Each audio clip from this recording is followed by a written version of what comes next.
Buonasera everybody, and welcome again to another edition of Cucina Quarantena. Tonight we are going to make something, oh thank you very much, wine delivery. Good kids I have. So we are tonight going to be making the most highly requested dish that I think anybody has asked for, which is a pesto lasagna. So what we're going to do with this is we're going to make a bechamel lasagna, which might be something you're not familiar with. So a lot of people, I think, in the United States, when they have lasagna, I think about the way I've made lasagna before, years before I ever went to Italy. I used to make lasagna with a meat sauce. I'd grab ground beef, and then I'd put an onion and whatever, and layered that with ricotta or cottage cheese.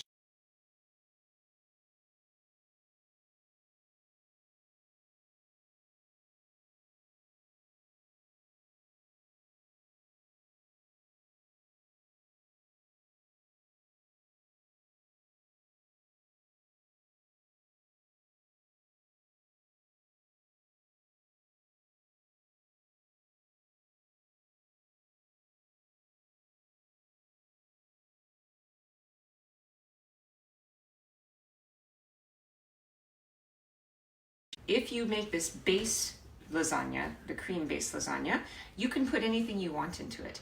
I've seen it done with truffles. I've seen it done with mixed mushrooms. I've done it once with radicchio. So I just made a bechamel and I layered radicchio and bechamel. So there's just a lot of different directions that you can go with something really simple like this. What's radicchio? Radicchio is it's like a lettuce. It's like a red, bitter lettuce, basically. Okay. So Nico, you gonna help me tonight? Sure, why not? All right, let's jump in. So open up the cutting board. So what we're going to start with is we're going to start by making a roux. And you may know how to make a roux yourself already. Here's your knife, baby. And if you could please demonstrate for everybody how to crush and cut up garlic.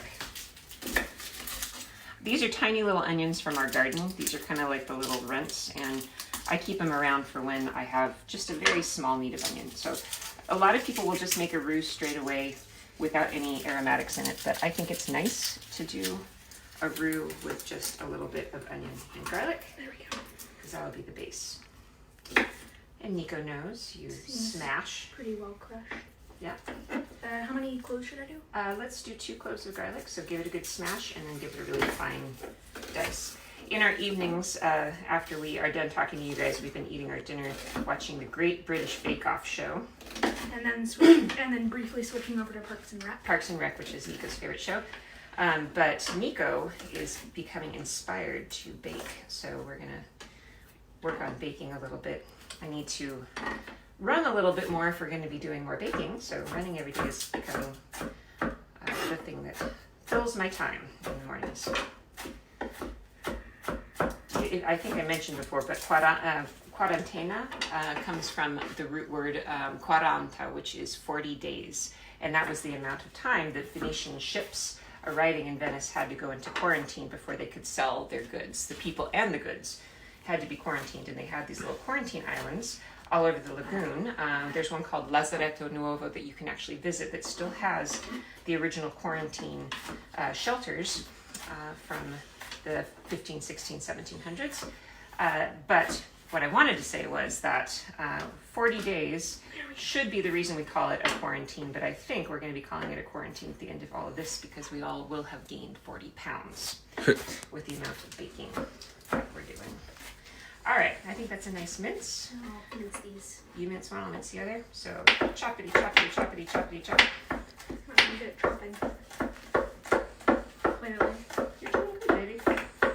Oh, I see. I got a few years on you, son, don't worry. I'm going to use this pan tonight to make this.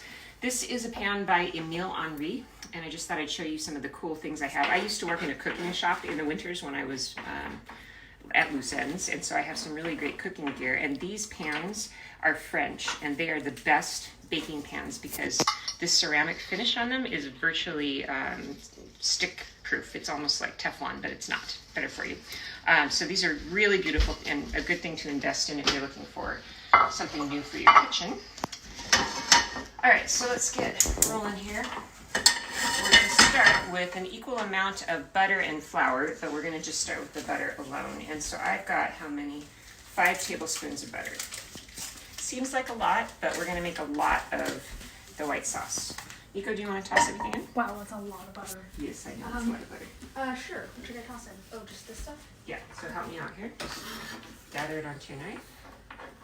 There you go. Very nice. Master Chef Junior. Actually, I've been meaning to teach you guys how to do a bechamel for a while, so this is double duty, showing people at home what I'm doing as well as showing my I kids. never realized how sticky garlic is. It is, it's very sticky. Okay, so now another tool that I couldn't live without, heat-proof silicone spatulas. I like these better than any other tool to stir and cook with because you can really scrape down the sides. Also bamboo cooking tools I like a lot, but these heat-proof ones are pretty great. So we're just melting the butter and we're gonna saute the, there you go. Melting the butter with just a little bit of onion and a little bit of garlic. Hello to everybody out there. Okay, so while that is doing its thing and getting melty, I'm going to come over here with, let's see, I'm gonna get a little bowl. And you need to do equal parts flour and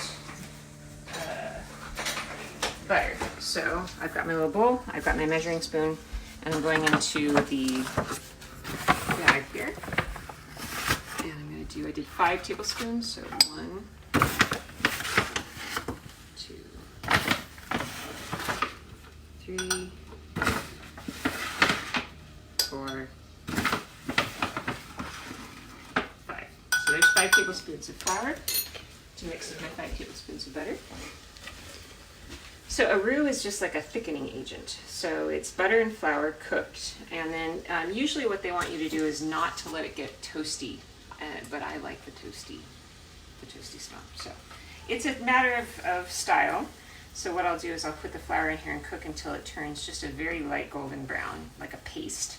And then Nico, why don't you get the milk and have that on backup, because that's what we're going to make our cream sauce out of. This is also the same way that I make gravy too, if you've ever had an interest in learning how to make a good gravy.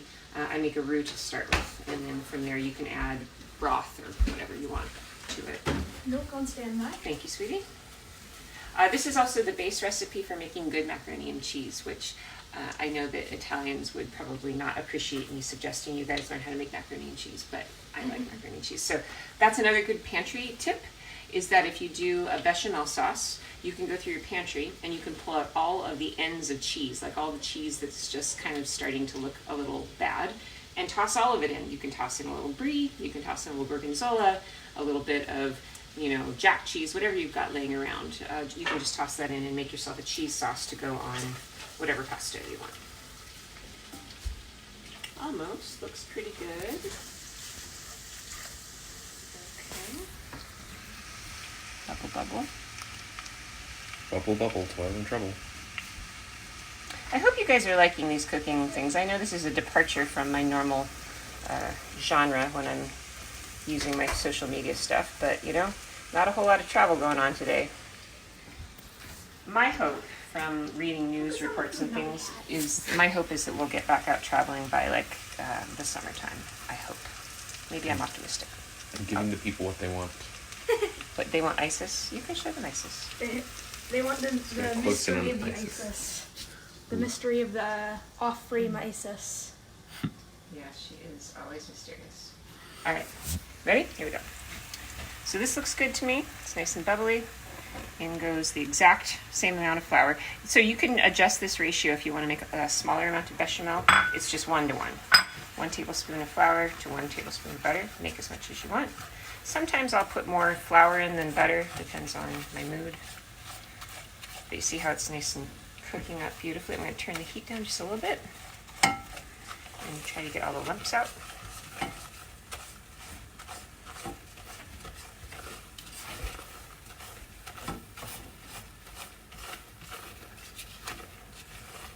Whoa. Okay. Yeah, see? Wow, that's weird. Yeah, it is, isn't it? So you let it cook until it gets kind of a nice golden, toasty color and smell. Can you guys smell the toasty? They can't. You guys. We can. Yes, you can. Okay, so that is a yummy smelling roux. All right. Oh, sorry, can I? Yeah, you can smell. So what I think It is very nice. It is nice. Nico, do you know where the whisk is? Whisk? It is right over here. We just had it cleaned. Nice silicone one. All right, so I want you to, I'm gonna close this. I want you to whisk while I put in the milk. Ready? This needs to be done very gradually, or else the roux is gonna clot like cheese. Whippity whip whip whip. Go baby go. Whippity whip whip whip. I'm whipping.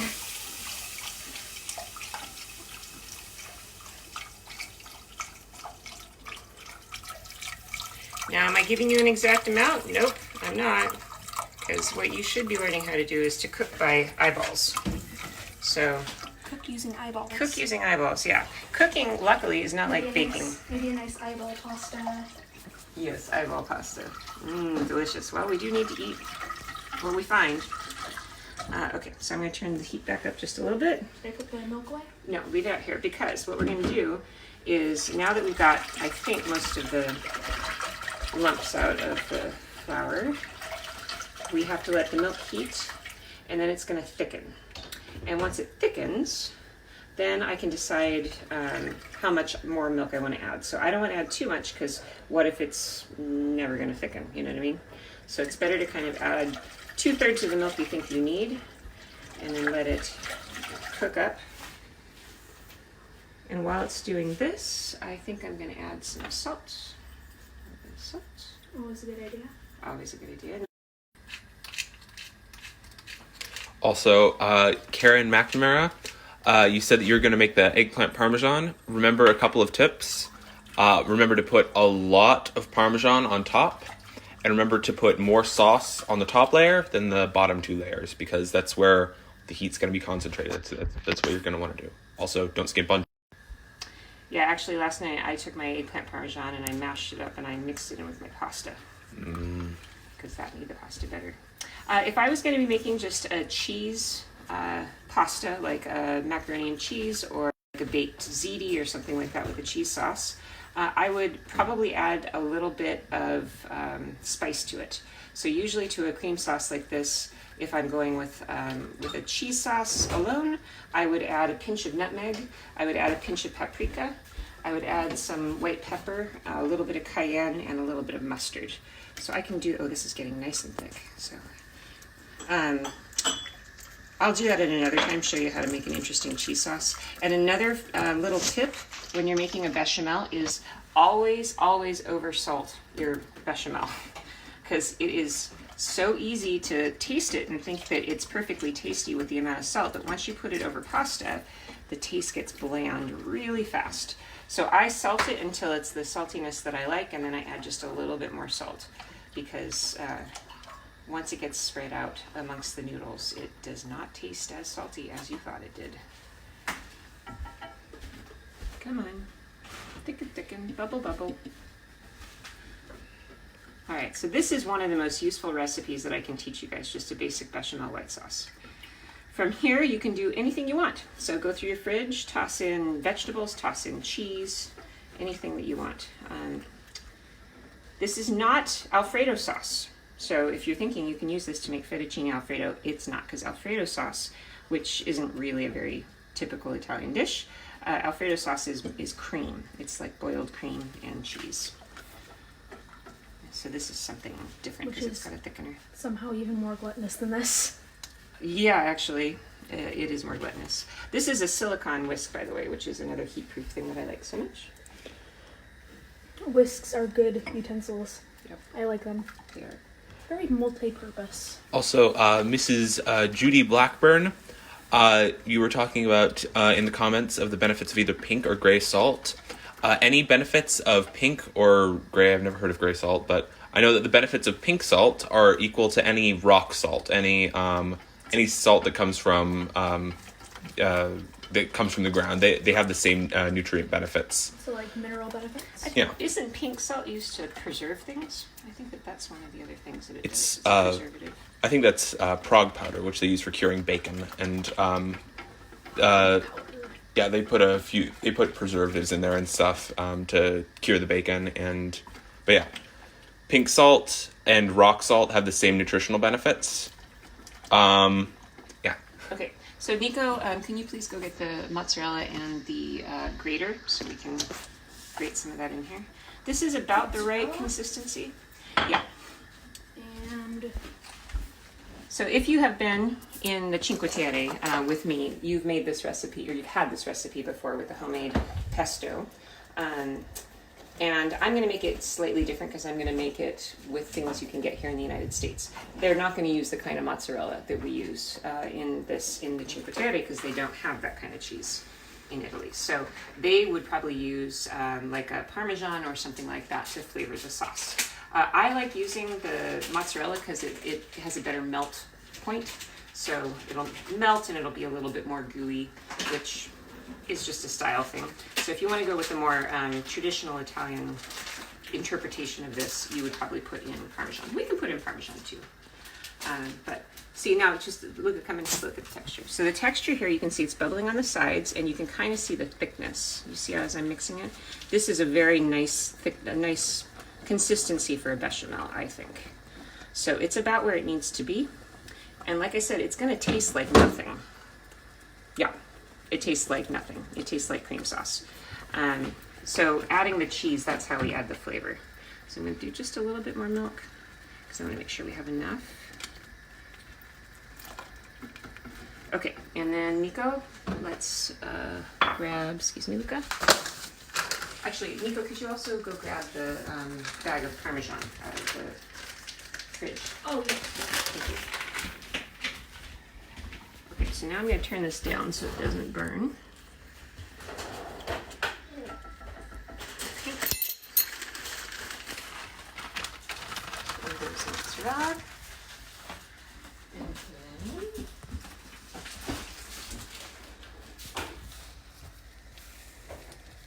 The bag blocks of Parmesan. yeah, just get me a block of Parmesan, whatever block of Parmesan is in there. Yeah. It can even be small one, it doesn't matter. I think in the downstairs fridge we have more, if there's not enough. There's one that we've been using. Okay, and get the microplane. I think Luca might have washed it. I don't think I did. I don't think so. But I personally would check in the second cupboard down right there. Okay, so now we definitely need to turn our temperature down. Okay. There's a microplane, but there's a grater. I think the microplane might be over there, second shelf down, or the first one. Ah, okay. Sorry for the unorganizedness. It's not like we're getting paid for this, man. This is just for fun. So yeah, I don't think it being professional is really what people come for.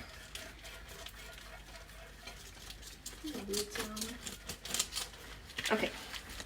So, oh yeah, I'm gonna add a little bit of milk. My, Yeah, I it's know. thick. It gets thick real quick. That's why I keep the milk handy, so I can keep it to the consistency that I want it as we add the cheese. All right, microplane, please.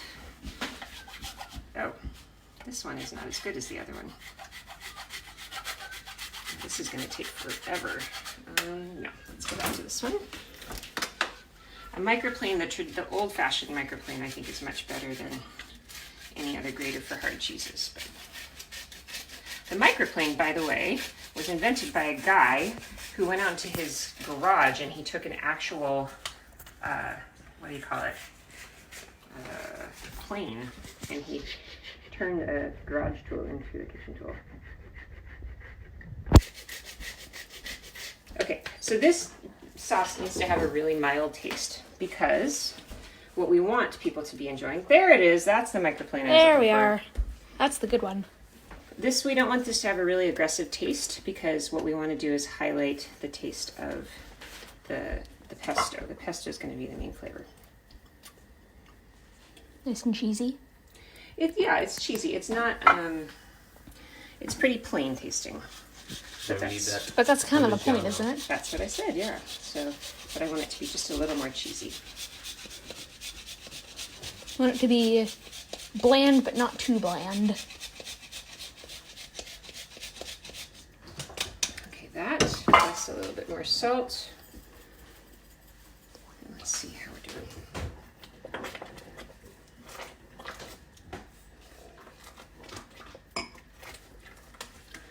All right.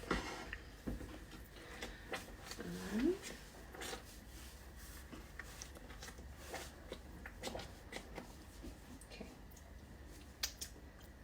Ooh, yeah, I think that's good. Nico, do you want to taste a little bit? Sure. Just put your finger, dot your finger. Sorry.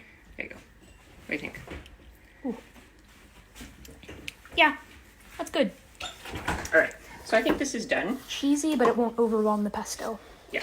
Okay, so if you can please. Yes. There we Sorry. go. Thank you.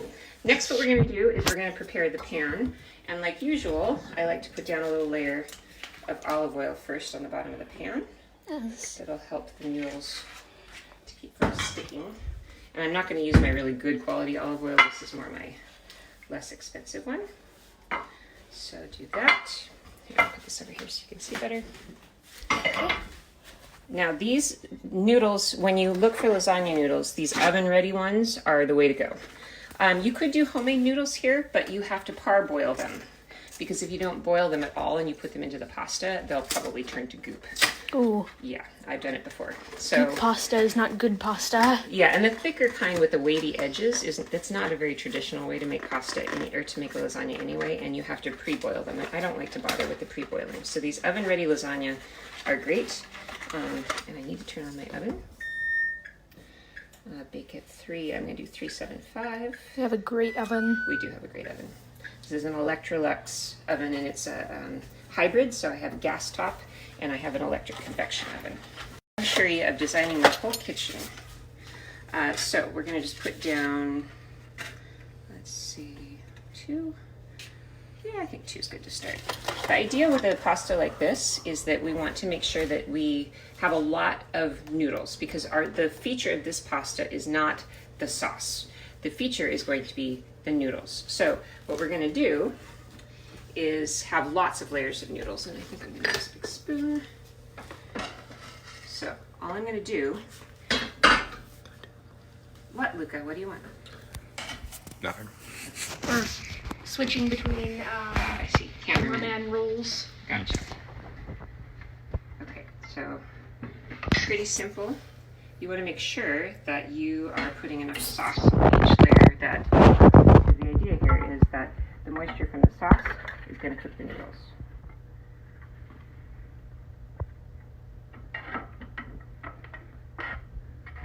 So you got to be kind of generous about this. If you want to experiment with making your own homemade noodles, it really is pretty easy to roll out sheets like this. It's a pretty good beginner homemade pasta idea.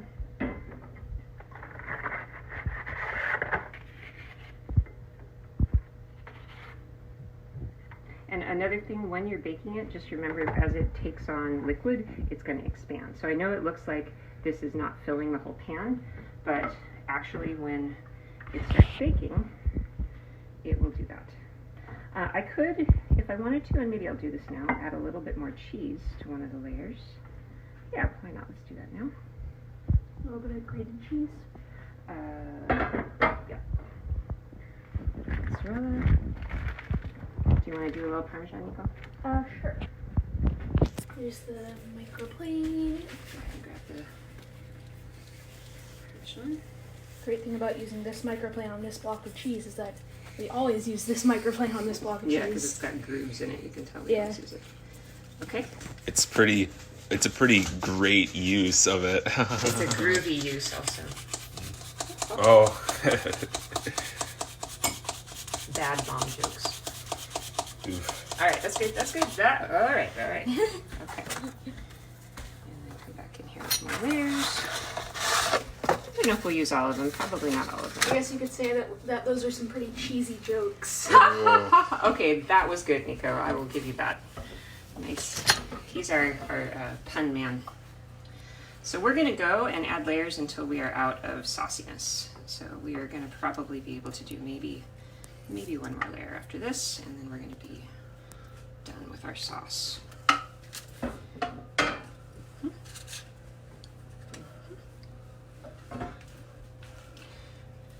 And maybe you can do one more after this. We want to make sure we have enough to do a closing layer, because the layer on the very top needs to cover everything. We need to have a very generous, moist layer of sauce over the top. Okay, so this will be the last layer. So the last thing you want is a crusty top. Actually, I'm going to turn this lengthwise. Ooh, that does cover it better. There you go. Yep. Yeah, look at that. Okay, so now to close it out, I'm just going to pour on the rest of the sauce. And then Nico, I'm going to allow you to jump in here with your Parmesan. And do a little more of your great jobbing, your great grating, because you do a great job. Great. And this is why I love this tool. Look at that. Isn't that beautiful when you have these heat-proof spatulas? They just go in and get all the sauciness out. And not only is that a benefit for making sure you don't waste any food, but it also is a benefit because it's easier to clean up too, because basically everything from the inside is already scraped out. It's good for getting the remnants of the brownie dough off the sides of the bowl. Yes, that is also true. And Nico is our baker. I think that everybody's requesting that we do an Italian dessert, so Nico and I are going to work on what that might be, and I'll let him present that because he's our baker. And Barb Lindstrom, you said that you're going to be making our Brussels sprout recipe tonight.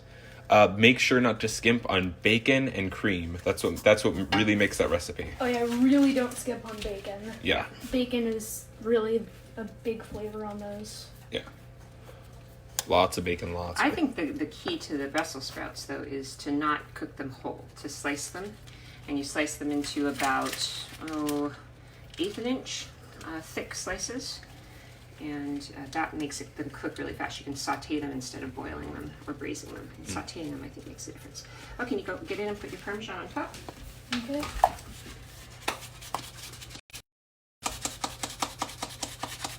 And just because we love our pepper, And are used to cooking, obviously. all right, Need a that's little bit of okay. Alrighty. Sorry. I get carried away with cheese. I know you do. All right. So that's it.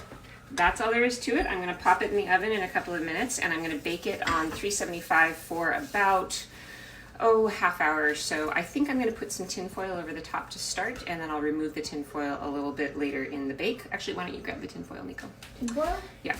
And then what I'm going to do is I could home make pesto, but I have some in the fridge, just pre-bought. So if you have pre-bought pesto, you can just use that. And the simplicity of this recipe is this is it.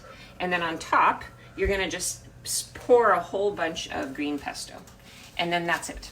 Or you can cut it up into slices and then dollop the pesto on top at the very end.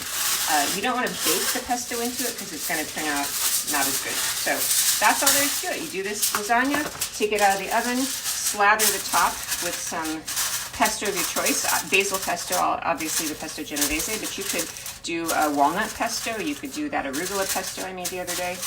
You have lots and lots of options. So we'll pop it in. Set the timer. I'm going to say probably at this point 40 minutes. And that's all we have to do. So cleanup time. There you guys have it, pesto lasagna. And when it's completed, I'll go ahead and take a picture of it and I'll post it in the comments section of this video. So from me and Nico and Luca, my cameraman, buon appetito, buona serata, and I hope you're having an okay time in the quarantine zone. We are having a good time here in Cucina Quarantena. So a domani, we'll see you tomorrow. Ciao. Goodbye.